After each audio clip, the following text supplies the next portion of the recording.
కేంద్ర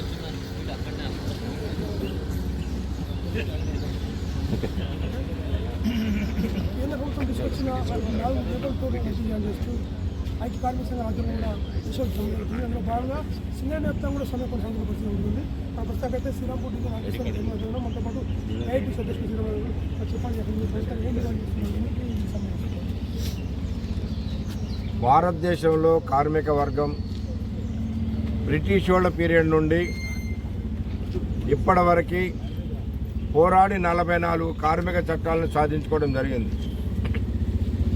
బీజేపీ ప్రభుత్వం, నరేంద్ర మోడీ నాయకత్వంలోని బీజేపీ ఈ 44 కార్మిక చట్టాలను కూడా రద్దు చేస్తూ 4 లేబర్ కోడ్లు తీసుకొస్తూ ఉన్నారు.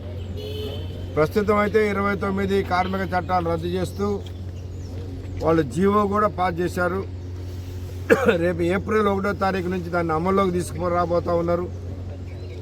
ఈ 44 కార్మిక చట్టాలు కనుక రద్దయితే భవిష్యత్తులో కార్మికులకి భారతదేశంలో ఎలాంటి హక్కులు ఉండవు. ఎందుకు 44 కార్మిక చట్టాలను రద్దు చేస్తుంది బీజేపీ ప్రభుత్వం అంటే, అదానీలు, అంబానీలు లేదా ఇతర దేశ పారిశ్రామికవేత్తలు, వ్యాపారవేత్తలు వాళ్ళ దోపిడీ కొనసాగించడం కొరకు ఈ 44 చట్టాలు కనుక ఉంటే వాళ్ళ దోపిడీ కొనసాగదు. కాబట్టి బీజేపీకి ఆర్థికంగా వేలాది కోట్ల రూపాయలు ఇచ్చేటటువంటి అదానీ, అంబానీ లాంటి వాళ్ళని సంతృప్తిపరచడానికి, వాళ్ళ దోపిడీ కొనసాగించడానికి ఈ దేశంలో 44 చట్టాలను రద్దు చేయాలని బీజేపీ నిర్ణయించి గత 3-4 సంవత్సరాలుగా రద్దు చేస్తామని చెప్పి పార్లమెంట్లో బిల్లు పాస్ చేసిన తర్వాత భారతదేశంలో అన్ని కార్మిక సంఘాలు, ఒక్క బిఎంఎస్ మినహా దేశంలో ఉన్న అన్ని కార్మిక సంఘాలను కలిసి ఇప్పటికే 4-5 సార్లు దేశవ్యాప్త సమ్మె చేశాం.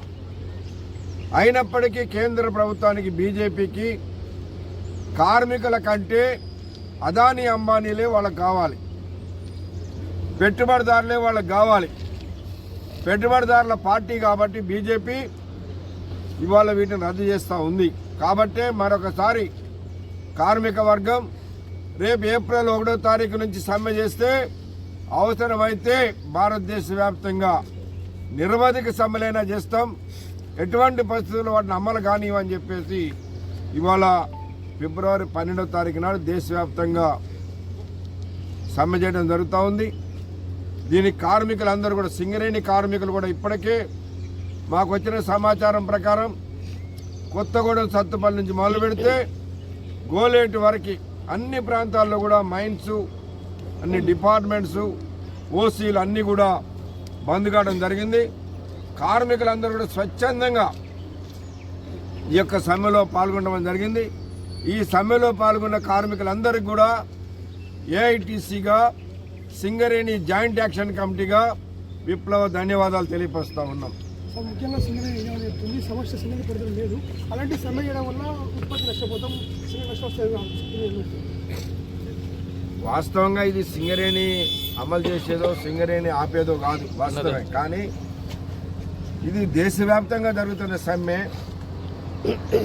ఇది రద్దు కావాలని అంటే ఒక సింగరేణి కార్మికులు చేస్తేనో లేదా ఇంకొక పోనీ సింగరేణి సంబంధం లేదంటుంది కదా, సింగరేణి యాజమాన్యం ఈ 4 కోడ్లు దేశవ్యాప్తంగా రద్దయినా మేము 44 కార్మిక చట్టాలను అమలు చేస్తాము, 4 కోడ్లు చేస్తామని రాసి ఇవ్వనండి. అంటే కార్మికులు తప్పుదారి పట్టడానికి ఇది మీ పరిధిలో లేదు, మా సింగరేణి పరిధి కాదు, ఇక్కడ మీకు వచ్చే ఏం లేదు అంటున్నారు. అయినా కూడా మేము ఈ సమ్మెలో ఒక్క 44 కార్మిక చట్టాలను రద్దు చేసి 4 కోడ్లు తీసుకురావడమే కాదు, సింగరేణి కార్మికుల సమస్యలు కూడా ప్రధానంగా ఇవాళ మెడికల్ బోర్డు ఆగిపోయి 7 నెలలుగా వస్తూ ఉంది, 7-8 నెలల నుంచి ఆగిపోయింది. అట్లనే కార్మికులకి సొంత ఇంటి పథకం అమలు చేస్తామని స్ట్రక్చర్ మీటింగ్లో అంగీకరించిన యాజమాన్యం దాన్ని అమలు చేయకుండా చూస్తూ ఉన్నది. ఇన్కమ్ ట్యాక్స్ పెర్క్స్ మీద ఏదైతే ఆఫీసర్లకి పేమెంట్ చేస్తున్నారో అట్లా సింగరేణి కార్మికులు కూడా ఇస్తామని చెప్పిన యాజమాన్యం ఏ స్ట్రక్చర్ మీటింగ్లో అయితే ఒప్పుకున్నదో ఒప్పుకొని ఇప్పుడు దగ్గర సంవత్సరం అవుతుంది, అయినా దాన్ని అమలు చేయటం లేదు. అట్లనే ఇవాళ మారు పేర్ల మీద పనిచేస్తున్న కార్మికుల సమస్య పరిష్కారం చేస్తామన్నారు. దానికి రహస్యం అడ్వకేట్ జనరల్కి అన్నారు, ఇంతవరకు దాన్ని పరిష్కారం చేయటం లేదు.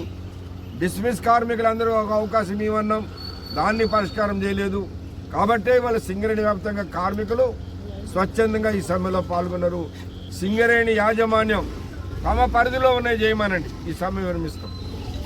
ఇప్పుడు మేము చెప్పినటువంటి సమస్యలు ఏదైతే ఉన్నాయో ఆ సమస్యలు అయితే సింగరేణి పరిధే కదా. కాబట్టి కార్మికులను మోసగించడానికే సింగరేణి యాజమాన్యం ఇలాంటి ప్రచారం చేస్తుంది. అది అర్థం చేసుకునే కార్మికులందరూ ఇవాళ స్వచ్ఛందంగా ఈ సమ్మెలో పాల్గొన్నారు. ముఖ్యంగా పోరాడి సాధించుకున్న 44 చట్టాలు కూడా రద్దు చేస్తూ జీవోలు వెంటనే డిమాండ్